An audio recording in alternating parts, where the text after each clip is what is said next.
Hey, what's up, everybody? Yeah, so first of all, let me apologize that I didn't get to air this morning like I wanted to. I had a lot of things going on, but I'm here and I wanted to make sure that I came and talk to you a little bit about day six and to just follow up with you and just kind of see what's going on and to see how your days have been going and how you've been following along in the 21-day challenge. Again, I want to thank everybody who have been following me and supporting me. Some of you guys make sure that if you don't tune in on live, you at least tune in at some point throughout the day and let me know that you watched it. And I just want you to know that my heart is full and that I appreciate that. And it really does, inspire me to keep on going. So with that being said, today is not going to be that long. I know I say my videos are not going to be long, but then when I finish them and I look at them, they're like 20 minutes. I'm like, okay, we got to do better. So, but today I promise it's not going to be long. But what I have is just as equally important. And so I want you to really, again, just like every day, just think about some of the things that I'm talking to you about. Remember that this is a lifelong journey, and I am simply giving you a blueprint that you can use and you can change and shape to be able to fit however it fits you in your life. But my whole purpose is to just give you some food for thought and to also add in some resources, hopefully some ideas to kind of help you as you begin this journey. Unfortunately, life is just what it is. And we get to this place sometime in life where we're stuck and we really just, are having a difficult time moving forward. I've seen that place more times than I would like to. And so that's what inspired me to write this 21-day challenge and to really just kind of put it out there. I've actually been sitting on this for almost a year. And so now was the time. So I really just wanted to put it out there and share it with people. I had just been talking to people and they were just sharing with me just how they're just struggling to move forward. And I can relate to that so much. So that's the whole point of why I even created the 21-day challenge almost a year ago. So far, we have talked about your narrative and the role that your narrative plays in moving forward with your life, and how if you don't have a strong narrative, it can shape your perception on how you see life and see things. We've also talked about techniques to get over those triggers that are going to happen as we begin to move forward. We also talked about baggage and how baggage can slow us down and prevent us from living our best lives. And then we talked about peace and how we can master peace. So for today, for day 6, I'm going to talk to you really quickly about it's time for an eye exam. Okay, so it's really time for an eye exam at this point. We're almost to day 7. And of course, day 7 is completion, but it's completion just of week 1. And then we're going to start week 2. Okay, so eye exam. Today it's time for us to do a quick checkup and just think about what we have our eyes set on. So I have a couple of questions for you, and then I'm going to, talk really briefly and give you some examples. So my question for you is, what are your eyes set on? What do you believe? What do you see? What is it that you think about every day? How do you see yourself in the future? What are your eyes set on? Are you focused on why it didn't work out? Are you focused on why your career is not where it's supposed to be? Are you focused on why the relationship didn't work or why the marriage didn't work? What exactly is it that you're giving your energy and your time to? Are you focused on why people didn't support your last endeavor? Do you think about all the attempts that you made only for them not to work out? Are these some of the things that you can relate to and kind of understand how someone would get off track and get into a dark place? Because this is exactly some of the things that happened for me. These were some of the telltale signs that my vision was off and it was time for an eye exam, because I was so focused on all the things that didn't work, the negative things, and nothing really positive. All right. So one of the things that I have to remember, and I'm going to tell you to remember, is where there is no vision, the people shall perish. So if you're not focused on all of those great things that you want in your life, then guess what? You're what are you moving towards? What are you trying to go to? Because you're definitely not moving towards your dreams and your aspirations because you're focused on things that have already happened. So if you're so focused on everything that's already happened, how can you be focused on the things that you want to happen in your life? All right. So my question for you today is, what did you take your eyes off of? What was really important to you and you took your eyes off of it? What are some of those things, or what is one example of those things that happen? And I'm going to give you some examples of why you take your eyes off of some of the things that mean the most to you and that you want to achieve in life. And then I'm going to leave you with the action plan for this, okay? So some of the reasons why you take your eyes off of things is due to disappointment. Basically, disappointment for me looked like there were several entrepreneurial endeavors that I tried, and I really put my all into them, and I really saw great things, and I was really excited. And I remember, not sleeping at night, working through the night, trying to make these things work out, trying to make connections, just really believing that this was going to work. But what do you do when it doesn't? What do you do when you really put your all into it and you really tried and you really gave God something to work with, but it didn't work? And that leads to disappointment. Okay, so that's one of the reasons why you take your eyes off of some of your dreams. Let me tell you another reason why you probably took your eyes off of your dreams. The second reason is you have unrealistic expectations. Now, the reason why I say unrealistic expectations is because it's funny, because I was having a conversation with my younger cousin about this. He's currently in college and he's bright, really smart, just brilliant, okay? And he's doing really well in school, and I'm very proud of him. But I noticed that he was really still kind of down, and I'm like, why are you down? And you're doing a good job, and I mean, you're on track. What's going on? And what I realized in conversation is his expectations are set on society's timeline. Why are you focused on what society told you to focus on? As I was growing up, I remember that I felt like that part of my responsibility was that I'm supposed to, grow up, be a good woman and have kids, be married, have a good job, have this house, and go on these family vacations and live happily ever after. And all of that was supposed to happen by this certain time frame. And guess what? It didn't. I did it all backwards. I had kids first, didn't finish the degree, and then got married, had the kids in the marriage, walking down in the wedding and all this. I did it all backwards. And so when you start to think about things like that and your expectations are set on society, then you start thinking from the beginning, so I've already come out the gate and I messed up.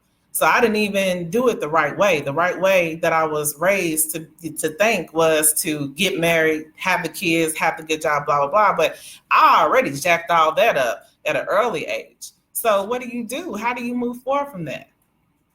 What about when you spend almost a lifetime in a relationship or with a significant other, and then that doesn't work? What do? You would be stuck if you looked at society and what society says. So my challenge for you is no, there is no timeline.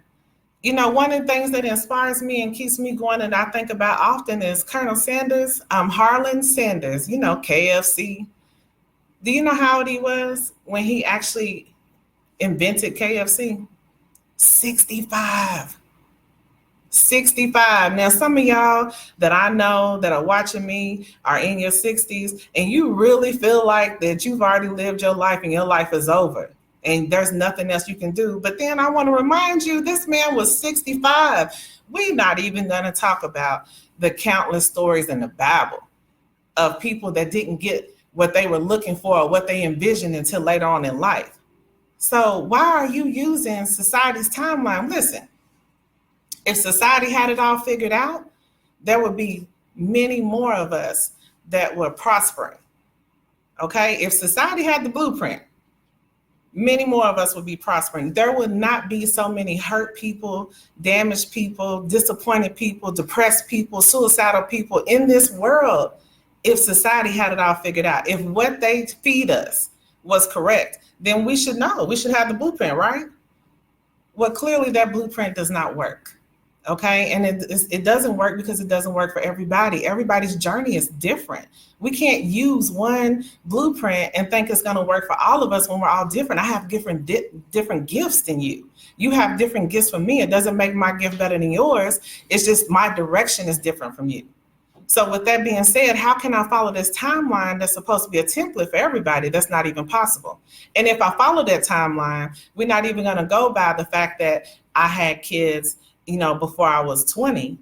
And so that really meant I was supposed to be a single mother with, no help on government assistance and all that, and not even finish school. Well, I killed all that because I did finish school. And let me tell you, you can't go by society, because you know why? They'll have you all messed up thinking that you're wrong and that you've already messed up. So why go forward? And let me tell you, there's some awesome, okay? I have met some awesome single moms that are killing the game and they didn't go to college. Okay, that's a whole nother timeline. They didn't go to college, but they are doing an awesome job. So I just want you to just kind of think about, whose timeline are you going by? Because obviously that timeline is not supposed to be yours. If you wear a size 10 shoe, why would you buy a 5? You can't fit a 5. And if you walked around here in a 5 and you're supposed to wear a 10, how uncomfortable would that be? It's the same thing. Stop trying to put society's timeline on you, because it has nothing to do with you. Do your timeline. So the last part is comparison. Okay. And comparison is kind of like society's timeline. Who are you comparing yourself to? I love Instagram. It's awesome. It is. However, it can also damage what you think about yourself. You know why? Because people are only going to post the 20th best picture on Instagram. You are not going to see number one that showed the double chin. You are not going to see the big forehead. You know what I mean? You're not going to see all that, because we're not going to post all that. We're going to show you the polished. That's why we have all these filters and everything. And then here you are comparing yourself to perfection. That makes no sense, but we do it. I've been guilty of it. I remember the very first time that I went on my weightlifting journey. And I said, okay, since I'm going to do weightlifting, I'm going to be weightlifting minded. So I downloaded all these people that were into weightlifting, these women, these men, blah, blah, blah. And every day when I signed in, and I saw that they were just so far and they were just doing so well. And then I would go to the gym and I couldn't even see one muscle. And I'm like, now look, I've been putting in some time now. Time might have only been 2 weeks. It don't matter. The point is I was putting in time. But if I'm continuing to compare myself to people that have polished for perfection, or people that have been in the game a whole lot longer than me, so you got to give them respect too. I can't just start and only been lifting weights a month or 2 weeks and expect to look like somebody who's been doing it for 6 years, 7 years, 8 years, 2 years. It's all the same thing. So you got to kind of think about who you're comparing yourself to. Make sure that you are not comparing yourself to anybody, because I know I've mentioned this before. Nobody can be me like me, and nobody can tell me how to be me. Just like you can't tell me how to live my life. You especially can't tell me how to live my life, and your life is messed up. Okay? You got to be real careful about that. You got to be careful about the advice that you're giving other people that has judgment in it. Okay? Because the same thing. You don't want people judging you. You can't judge other people. But my whole point with this is be careful about who you're comparing yourself to. You shouldn't be comparing yourself at all, because your journey is your journey and there's nobody's journey that's like yours. You'll see some similarities along the way, but they are all different. Okay? They're all different. So these are some of the reasons why you have possibly lost your vision and need to have an eye exam. So I want to remind you and leave you with a couple of things. So your actions for day 6 are this. Number 1, learn how to stay in the moment. Stand in today. Stand in the goodness of today. Stand in the people that love you today. Stand in the people that are around you today. Stand in the good things that happen in your life today. Not what happened yesterday and not what's going to happen tomorrow and the days before. Like, think about today. Stay in the moment. What's going on in your life in this moment? What's the goodness in this moment? Even if you have to say, you know what? The goodness is I got fingers, all of them. But even if I didn't, I could still live my best life. But the point is, I was blessed with the opportunity to still have all of my limbs. Okay. So I'm going to live my life. I'm going to tell you this. Last year, I lost somebody who was really close to me. I mean, really meant a lot to me. She was one of the ones that grounded me, but I watched her die slowly. I watched her get each one of her limbs cut off, and it was difficult. But every time I would go around her and be with her, how is it that she was inspiring me? I'm supposed to be sitting here inspiring her, but every time I would go spend time with her, she's reminding me of who I am and to follow my dreams and that I have so much on my life. How is that? I think about that all the time, how she is literally being cut on piece by piece, losing each limb in 1 year, but yet she's still inspiring me and still sees the goodness in today. Some of us need to learn how to do that. We need to learn how to see the goodness regardless of what's going on in our life, because guess what? It could be worse, but what's going to happen? If that did happen to you, would you still be the one to be positive and inspire other people? Learn how to live in today. What's your goodness for today? Every day you should find at least one or two things that's going well for you and focus on those. Not focus on what happened yesterday, not focus on what might happen tonight or tomorrow, but in this moment, today, as I'm talking to you, what do you have going good for you? Okay. The next thing I'm going to say is forget the whole timeline. That means nothing. I'm going to remove that from you right now. No timeline means anything. We're not going by society. We're not going to go by the fact that you should be married by this time and that time, or you should have your degree. Because I'm going to tell you the truth. I'm going to be totally honest with you. Nobody else is going to say this. And yes, higher education is going to be mad at me, but I'm going to be real about this. I have a lot of degrees, a lot. And they don't mean nothing. Okay? They don't mean anything. With a lot of degrees, I still can be jobless with a lot of degrees. So when you're sitting back and you're saying, boy, if I had this degree, I'd be doing this and that. No, if you had those degrees, you probably still looking for a job too. How about that? So don't count on that. What can you do with the gifts that you have? Okay, it's not about what somebody else should have, would have, could have. What can you do with the gifts that you have? Okay. And then the last thing I'm going to say is I want you to write down a list. I want you to write down a list of what you want. Make it big. Okay. At this point, I even want you to write down stuff that you don't even believe can happen for you. Like just write it down. Write down the whole list. I want you to keep on writing and keep on writing. Like bring those dreams back. Remove those limitations. You've been in a box long enough and the box has suffocated you at long enough. It's time to come out of the box. What are your dreams? It's never too late. I don't care if you're 80. I don't care if you're 70. I don't care if you're 20. It's never too late. What are your dreams? I want you to write those down because it's going to be our manifestation list. Okay. Sit down tonight and write down everything that you would like to see happen in the next month, in the next year, in the next 5 years, in the next 10 years. Write it down. I don't care if you really believe it's going to happen or not. Shoot, go out the way and put down something you don't think will happen. Like just try me on this one. Do something different. Instead of focusing on how your life didn't work out and what relationship didn't work out, do something different this time. Why keep on doing that when it clearly hasn't worked for you? It has not worked for me either. So I can't keep on doing something that I know hasn't worked. So I have to fix my vision at some point. So I'm going to challenge you. Tonight, make your list.